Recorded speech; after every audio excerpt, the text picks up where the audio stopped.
আমরা ২০২৬ সালে দাঁড়িয়ে আছি, কিন্তু চারপাশের পরিস্থিতি কি সত্যিই আমাদের অনুকূলে? আজ আমরা যে বাস্তবতার মুখোমুখি দাঁড়িয়ে তা সত্যিই আতঙ্কজনক। সকাল থেকে রাত পর্যন্ত যা কিছু স্পর্শ করছি তার প্রায় সবখানেই ভেজাল আর ফরমালিনের করাল গ্রাস। নিরাপদ খাবারের যেন কোনো অস্তিত্বই নেই। একদিকে খাদ্যে ভেজাল, অন্যদিকে সমাজের রন্ধ্রে রন্ধ্রে দুর্নীতি।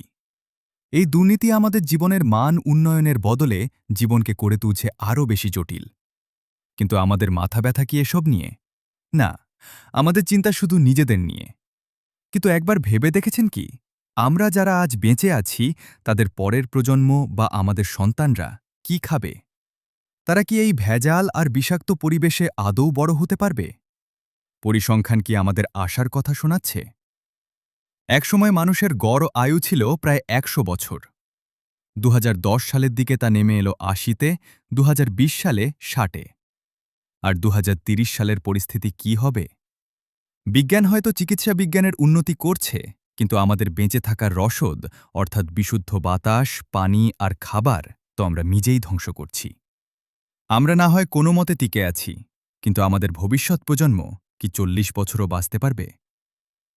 মানুষের চিন্তা আর বর্তমান বাস্তবতা। আজকের দিনে মানুষের কথার কোনো দাম নেই। গাছপালা উজাড় করে পরিবেশের ভারসাম্য নষ্ট করে ফেলেছি আমরা। চারিদিকে পলিউশন আর ময়লার ভাগাড়। আমি চিন্তা করি, বিয়ে তো করব, সংসারও হয়তো হবে, কিন্তু আগামী কয়েক বছর পর যখন আমার সন্তান পৃথিবীতে আসবে, তাকে আমি কি খাওয়াবো? এই বিষাক্ত ভেজাল খাবারই কি তার নিয়তি হবে? এসব ভাবতে ভাবতে সত্যি আমি মানসিকভাবে ভেঙে পড়ছি।